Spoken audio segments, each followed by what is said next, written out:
네, 아주 그냥 대가 셉니다. 무지하게 똑똑하고요. 그래서 지금 미 국무부에서 며칠 전에 뉴스를 하는데 통째로 뉴스 자체가 한 15분밖에 안 되는데 종합 뉴스인데 그 앞에 한 3분가량을 니키 헤일리한테 할애를 하더라고. 야, 이거 미국의 가치지향 글로벌리즘을 추진하고 있는 이 브레인 그룹들이 니키 헤일리를 엄청 좋아하는구나. 그 생각에 퍽 드는 거예요. 한번 보세요. 예. 내년 미국 대선에 도전하는 니키 헤일리 전 유엔 대사가 한국 등 동맹들과 군사 협력을 강화하고 중국에 대응하는 공동 전선을 구축해야 한다고 밝혔습니다. 또 우크라이나 전쟁 승리는 북한에도 메시지를 보낼 기회라면서 우크라이나에 대한 전폭적인 지원을 강조했습니다. 네, 여기까지 이제 딱 앞자락을 깔아놓고요. 네, 여기 보면 이제 한미동맹 강조했고 니키 헤일리가 우크라 전쟁에서 승리해야 된다. 그래서 중국에 맞서야 된다. 뭐 이런 얘기들을 했다는 거 아니에요? 우크라 전쟁에서 이겨야 정은이한테 제대로 메시지가 간다. 한번 뭐라고 표현하는지 한번 보시죠. 헤일리 전 대사는 27일 워싱턴의 민간 연구기관인 미국 기업연구소 대담에서 중국은 단순한 경쟁 국가가 아닌 적국이며 제2차 세계대전 이래 미국이 직면한 가장 위험한 외부 위협이라고 밝혔습니다. 그러면서 대중국 정책을 근본적으로 바꿔야 한다고 강조했습니다. 헤일리 전 대사는 중국의 군 현대화와 군사력이 빠른 속도로 강화되고 있다며 미국도 군사력을 증강해야 한다고 중국을 밝혔습니다. 경쟁 국가가 아니다. 이거 사실상의 적국으로 봐야 된다. 그냥 상당히 원칙적으로 질르잖아요. 대가 굉장히 세요. 저 니키 헤일리가. 그러니까 2017년에 그렇게 반으르고 협박해서 너희 안 그러면 우리 저기 그 북한 조질 수 있어. 이렇게 으르고 협박해가지고 그러니까 러시아나 중국이 비토 못하도록 만들어서 안보리 대북 제재안을 통과시킨 거예요. 포괄적 제재안을. 계속 보시죠. 여기서 이제 전함 숫자까지 얘기합니다. Chinese Navy is especially concerning. Less than 10 years ago, it was about the same size as ours. Today, it has the largest fleet in the world, with 340 ships and plans to hit 400 in the next 2 years. We don't have plans to hit 350 ships in the next 2 decades. 우리는 이게 번역 잘못된 거예요. 우리는 향후 20년 내에 350척을 확보할 계획은 없습니다. 이게 아니라 우리가 지금 중국 수준인 한 350척까지 가려면 앞으로 20년이 걸려도 부족합니다. 그 소리예요.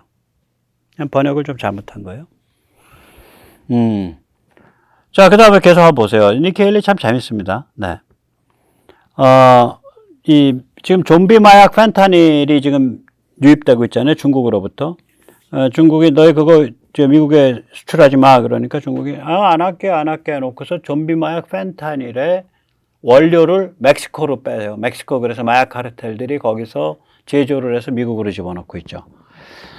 그런 것까지 얘기를 하는데 한번 보세요. 헤일리 대사는 강경한 대중국 정책을 펼쳐야 한다면서 중국의 미국 대학에 대한 투자를 막고 미국에 대한 로비를 금지하며 첨단 기술의 중국 유입을 차단해야 한다고 밝혔습니다.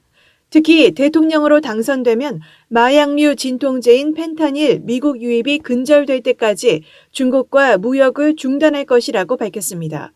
그러니까 펜타닐 정도로 저렇게 미국인의 정신과 영혼을 접목고 들어오는 저런 좀비 마약은 굉장히 강경하게 맞서야 된다. 너희 그거 제대로 단속 안 하면 우리 너희 끊을 거야.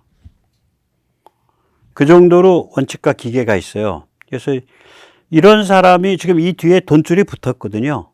근데 저 정도로 차분하게 말을 할 수 있고 저 정도로 지적이고 저런 특히 소수민족 출신이고 여성이고 이걸 오히려 약점을 어떤 그 호소력 있게 쓰는 무기를 쓸 수 있잖아요. 그래가지고 만약에 밀어붙인다 그런다면 상당한 파괴력을 갖죠. 물론 후보 경선에서 뭐 후보가 될지 안 될지 모르겠고 또 후보로 나왔을 때 당선될지 안 될지도 모르겠지만 그 대선판에서 상당한 가장 제가 보기엔 메시지가 제일 강렬해요. 제일 간결하고 제일 정확해요. 민주공화 다 털어서. 그래서 이거는 뭔가 이게 뭔가 여기서 뭐라 그럴까 진앙지가 될 수 있다. 그 지진의 그런 느낌이 듭니다. 그 다음에 이제 전체적으로는 그 군사 구도에 대해서도 얘기를 합니다. 한국을 비롯한 동맹국들과 군사 협력도 강화해야 한다고 밝혔습니다. 일본, 한국, 호주와 군사적 유대를 강화하고 인도, 필리핀과도 더 강한 연대를 구축해야 한다고 주문했습니다. We must also rally nations to our side. We should deepen our military ties with Japan, South Korea, and Australia, and forge stronger bonds with India and the Philippines. And we must finally get Europe to recognize.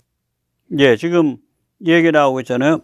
중국이 미국에게 그런 전략적 위협이 되듯이 역시 유럽에게도 전략적 위협이 되니까 너희 지금 중국 사랑에 대해서 아직도 미련 갖고 있는 마크롱, 너희가 미련 갖고 있는 폭스바겐, 미련 갖고 있는 그 벤츠, 너희 속 차려들 임마. 그 얘기를 하고 있는 거예요. 요번에 그 유럽 안에서 중국 화웨이 5G 통신 장비를 쓰면 안 된다라는 이때까지 권고 비슷한 거였는데 그걸 의무조항으로 바꾸려는 움직임이 EU 안에 지금 있어요. 유럽이 점점 더 전체적으로 중국에 대한 그 압박, 대립 구도가 점점 강화되고 있는데 그거 점점 더 강화시켜서 유럽도 계속 같이 끌고 가야 된다. 역시 이제 이제 국제 무대에서 놀았기 때문에 굉장히 열심히 했어요. 그때 그만둘 때 내가 너무 피곤해서 너무 몸이 건강이 상해서 더 이상 이거를 못하겠다. 그런 이유로 그만뒀어요. UN 그때 정말 악착같이 했습니다. 한 2년 동안 UN 대사를 그런 경험이 있기 때문에 이제 이게 기본적으로 글로벌 차원에서 이 군사 지정학이라든지 구도를 볼 줄 아는 거죠. 아주 날카롭습니다. 네, 저는 마음에 That 들어요. China threatens it as much as it does us. 그리고 이제 우크라이나 전쟁에 대해서 얘기를 합니다. 백모가 해왔던 얘기랑 똑같죠. 또 대부분의 생각 있는 사람들이 얘기하는 거랑 똑같죠. 커킨이 얘기하는 거, 스나이더가 얘기하는 거랑 똑같습니다. 한번 보십시오. 헤일리 전 대사는 우크라이나가 전쟁에서 확실히 승리할 수 있도록 미국이 동맹과 함께 협력해 무기와 장비를 지원해야 한다고 밝혔습니다. 북한에 중요한 신호를 보낼 수 있다는 것입니다. Make no mistake, a win for Russia is a win for China. But if Ukraine wins, it sends a message to China about Taiwan. It sends a message to North Korea about testing ballistic missiles. It sends 이게 이제 보세요. 러시아의 승리는 Victory for Russia is a victory for China. 러시아의 승리는 중국의 승리입니다. 또 거꾸로 러시아가 패배를 하면 이는 중국에 관해서는 about Taiwan, 타이완에 대한 메시지를 보내는 거고, 즉 너 타이완 잘못 들어갔다면 러시아 꼴 나는 거야 임마. 북한에 대해서는 핵 미사일에 대한 about nuclear bombs and missiles, 핵과 미사일에 대해서 보내는 거고, 그 다음에 이란에 대해서는 그 뉴클리어 프로그램에 관해서 경고 메시지를 보내는 게 된다. 그렇기 때문에 우리는 동맹들을 다 긁어 모아서 우크라이나를 확실하게 지원해서 우크라이나에서 승리하도록 해야 된다. 우크라이나가 승리하도록 해야 된다. 그 얘기예요. 그런데 이 얘기를 할 때 지금 이게 이제 그 강연을 하고 나서 그 AEI 유명한 그 단체죠. 미국 기업 연구소. 네. AEI에 엄청나게 고급진 청중들이 앉아 있는데 이 얘기를 포인트를 잡아가면서 차분히 이렇게 얘기하잖아요. 폼페오가 이게 안 돼요. 말이 너무 빠르고 집중을 못해. 폼페오 그렇게 말하고. 펜스도 이게 안 돼요. 지금 폼페오는 대선 후보 등록 안 했고 펜스는 돼 있는데 펜스 이게 안 돼요. 펜스는 이렇게 뭐라 그럴까? 딱 굳어 있어 사람이. 당신의 인생을 어떻게 삽니까? 네, 저는 인생의 정체성을 규정하고 삽니다. 네, 인생의 정체성을 어떻게 규정했습니까? 네, 우선 첫째, 저는 기독교인입니다. 둘째, 저는 보수입니다. 셋째, 저는 미국인입니다. 이렇게 대답해요. 제 순서는 헷갈렸는지 모르는데 둘째랑 셋째 중에 기독교, 미국인, 보수 이렇게 될 거예요. 그러니까 보고 있으면 뭐라 그럴까 이렇게 바른생활 아저씨 그냥 두부 못 찍듯이 꽉 찍어낸 아저씨 같아. 그러면 정치 못 하거든. 그럼 이제 그 다음번 타자는 누구야? 드산티스인데 드산티스는 플로리다 주지사인데 뭐라 그럴까 이렇게 동네 주지사 타입이지 저렇게 전략적이고 지적인 느낌을 못 줘요, 그 사람이. 게다가 드산티스는 스스로를 트럼프의 아이라고 했잖아. 자기를 트럼피스트로 규정해왔단 말이에요. 그것 때문에 우크라도 처음에 지원에 반대했다가 저기 비판받고 입장 바꿨죠. 드산티스. 그러니까 드산티스는 문제가 뭐냐면 트럼프 본인이 계속해서 출마를 한 상태 같으면 드산티스는 빛을 발해요. 트럼프가 주저앉은 상태 같으면 드산티스도 같이 지지율이 내려가요. 주저앉게 된 배경이 있었을 거 아니에요. 그래서 제가 보기에 지금 공화당의 주요 후보들 중에 플로리다 주지사 드산티스, 그 다음에 마이크 펜스 전 부통령, 트럼프, 이런 사람들 중에 가장 트럼프 제외하면은 가장 지적이고 가장 정확하고 가장 대가국다. 저는 감히 그렇게 보고 있습니다. 그래서 이 니키 헤일리는 주목해야 The 된다. message to Iran about building a bomb. 그 다음에 이제 제가 이제 그럼 니키 헤일리가 뭐 앞으로 공화당 후보 될 거냐 모르겠어요. 공화당 후보가 되든 못 되든 또 대통령이 되든 못 되든 이미 새가 모여 있어요. 저기 아주 양질의 새와 양질의 돈이 모여 있어요. 저 진영에. 그러면 이 사람은 무슨 지금 공화당에 제일 비어 있는 게 뭐냐면 공화당 중앙파 전통, 리퍼블리칸 센트리스트 전통을 되살려내는 거예요. 이건 뭐냐면 가치지향 글로벌리즘과 도덕적 보수주의를 융합하는 거예요. 레이간이 이거에 제일 가까워요. 로널드 레이간이. 그 전통이 아들 부시, 아버지 부시가 말아 드셨다고 네오콘으로 가면서.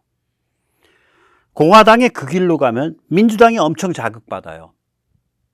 그래서 민주당이 4대 말살을 좀 버리고 도덕적 온건성, 뭐 도덕적 보수주의까지는 못하더라도 도덕적 온건성으로 옮겨오는 수가 있어요, 민주당이. 이게. 이제 사회분위기가 그렇게 가니까 엊그저께 미국 그 대법원이 판결을 내렸잖아요. 대학 입학에서 흑인이라고 가산점 주는 거, 그건 역차별이다. 이런 판결을 내렸거든. 이게 뭐냐면 민주당 아래가 흔들거리고 있는 거예요. 이런 문제는 굉장히 정치적인 이슈의 문제이기 때문에 대법원도 함부로 못한다고, 이런 거는. 그래서 저는 이 니키 헤일리가 공화당 후보가 되든 못 되든 혹은 대통령이 되든 못 되든 저렇게 조리 있게 자기 원칙을 가지고 전국을 다니면서 저렇게 호소를 하고 다니는 이 일련의 프로세스, 지금부터 내년 한 6월까지의 한 1년 동안의 이 1년의 프로세스가 결국은 공화당으로 하여금 고립주의를 버리고 도덕적 보수주의와 가치지향 글로벌리즘을 융합하는 흐름, 즉 공화당 중앙파 흐름을 만들어내는 그런 것을 아마 하는데 3파 역할을 하게 될 것 같고, 공화당이 그렇게 가게 되니까 민주당으로 하여금 4대 말살을 좀 누그러뜨리고 자기들이 지금 제일 잘 치고 나온 가치지향 글로벌리즘의 도덕적 온건성을 융합하는 그런 흐름으로 민주당을 밀어붙이게 될 것 같다. 그래서 아주 훌륭한 정치적 인풋이 될 것 같다라고 저는 생각하고 있습니다. 자, 이제 이렇게 되면 그래, 한국은 그렇고 미국 대선 그렇구나. 그렇게 되면 이거는 맞아. 앞으로 인류의 굉장히 운명에 굉장히 상당히 중요한, 뭐 결정적이라고까지는 할지 못할지 모르지만 정말 중요한 두 개의 선거가 되네. 한국의 총선과 미국의 대선이. 야, 그런데 듣자 하니까 폴란드 말이야 좀 위험하다 그러던데, 폴란드도 거기 최전선 국가고 EU의 지금 핵심적인 역할을 하는데, 올해 말에 있는 올해 11월 달을 이전에 열려야 돼요. 거긴 이상하더라고요. 11월 이전에 해야 된다로 돼 있어요. 날짜는 아직 안 바뀌었어요. 11월 달에 열리는 11월 이전에 열리게 돼 있는 폴란드 세짐, 그러니까 의회 선거. 거기서 폴란드 보수 공화주의 우파 망가지는 거 아니냐? 유나이티드 라이트거든요. 통합우파.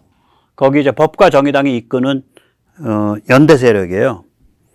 ZP라고 보통 이제 그 독수리에다가 ZP 그림 그려져 있죠. 그래서 폴란드가 망가지면 그 골아플 텐데 유럽 쪽에서. 제가 감히 단언하면 안 망가질 것 같습니다. 이유가 좀 있어요. 이 폴란드는요, 지역색이 굉장히 뚜렷해요. 우리가 뭐 바르샤바에서 시위가 있었다, 어썼다, 뭐, 별로 상관없어요. 저긴 딱 빗금쳐서 저기 사선으로 쫙 거갖고, 예, 북선은 진보적 이유를 따라가야 된다. 낙태도 마음대로 해야 되고, 뭣도 해야 되고, 그러면서 실제로는 호박식 가서 독일을 섬기는 거예요. 우리 K2 전차, 뭐 K9 자주포, 대량 도입, K239 대량 도입, FA50 대량 도입 반대한 데가 다 저런 쪽이에요. 성향이. 서북부. 근데 독일이 얼마 전까지 내놓은 러시아 간첩이잖아. 독일이라는 국가 자체가 독일 정치권 핵심들이 슈레더, 메르켈. 그래서 저기가 뒤가 뭔지를 모르는 거예요. 저쪽 성향들이. 반면에 이쪽 사람들은 이게 벨라루스 쪽 국경이고 이러니까 이 민감하잖아요. 안보에 대해서 민감했잖아요. 이쪽 사람들은 이 통합 우파 쪽이에요. 유나이티드 라이트인가 통합 보수인가 유나이티드 컨서버티브인가 그래요. 그 ZP. 그래서 이게 딱 그 지역적으로 딱 이게 선이 그어져 있어요.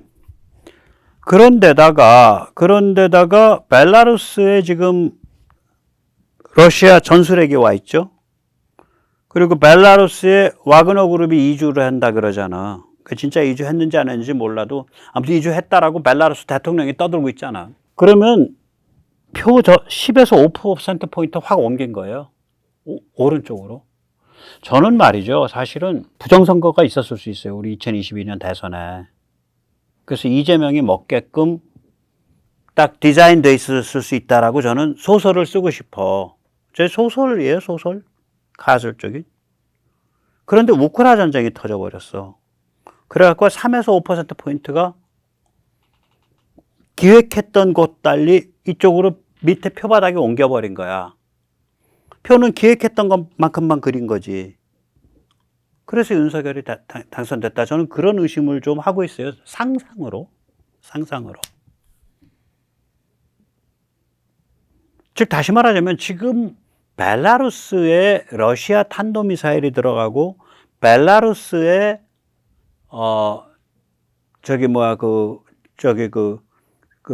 와그너 그룹이 이주한다? 이거 아래에서 표를 옮긴 거예요. 이 유나이티드 컨서버티브인가 그 ZP로 이쪽 공화주의 연대 쪽으로.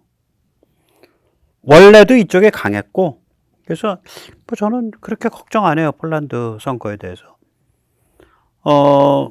이건 이제 앞에서 보여드렸던 거는 2020년 두다 대통령 될 때의 그림이고요. 이건 이제 선거구별로 구별을 되는 거니까 이거는 2019년 세짐 선거입니다. 폴란드 의회 선거. 네. 이게 법과정의가 아니라 법과정의가 이끄는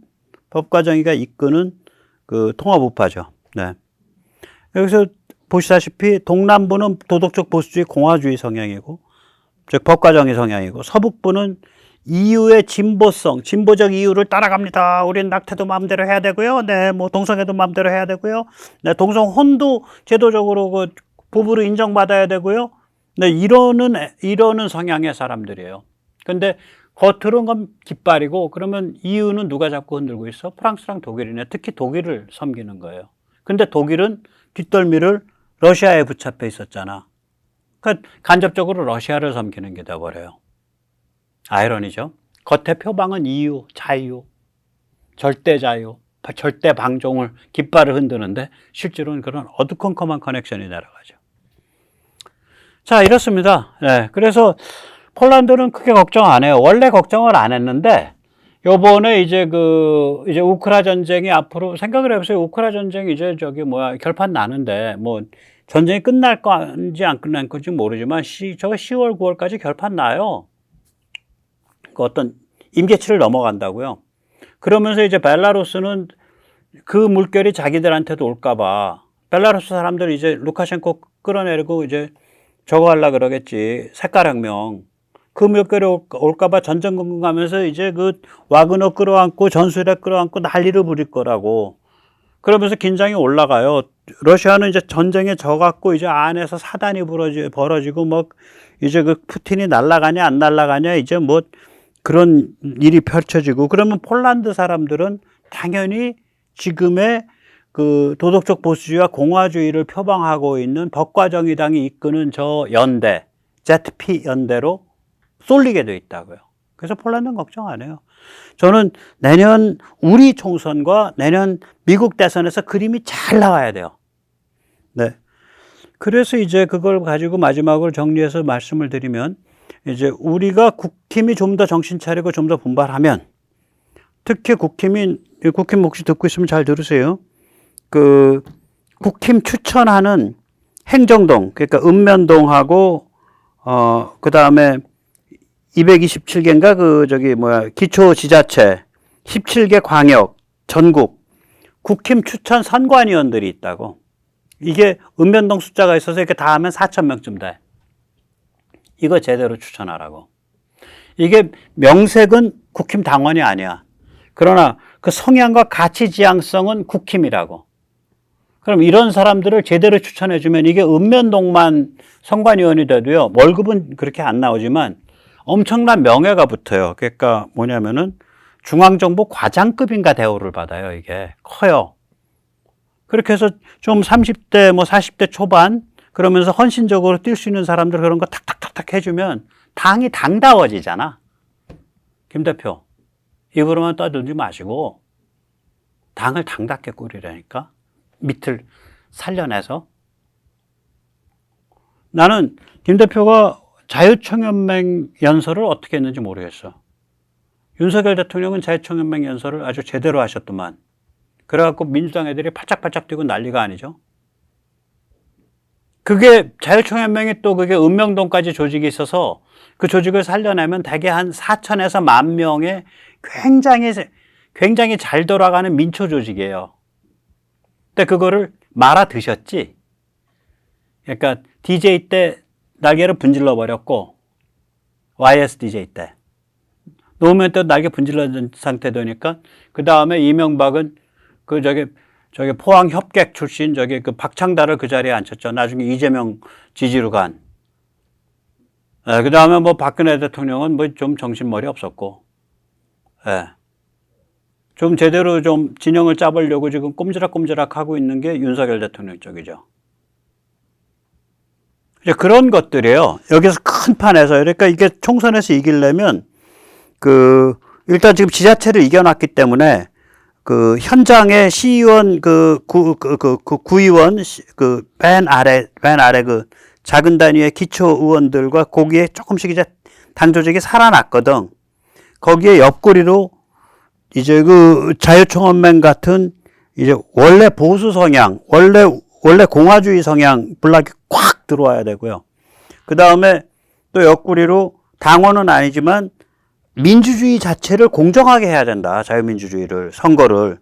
그러한 사명감에 불타는 열혈들이 국힘 추천목 선관위원으로 옆구리에 와서 콱 들이박아야 돼요. 그럼 그 둘만 합쳐도 벌써 한 2만 명 되는 거라. 국힘 쪽 진영에서 살아있는 민초 조직 한 2, 3만 명이 돌아간 적이 없어요. 지금 제가 국힘의 진성당원인데, 김기현한테는 저한테 그게 와요. 문자 메시지가. 여기 지금 국회의원한테 저한테 문자 메시지 안 와. 지역에서는. 당원 관리 안 해. 그 속으로 이놈의 정당은 뭐 이렇게 널널한 정당이 있어?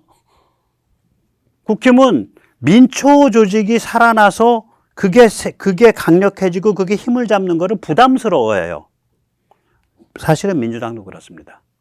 자기들끼리 해먹으려고.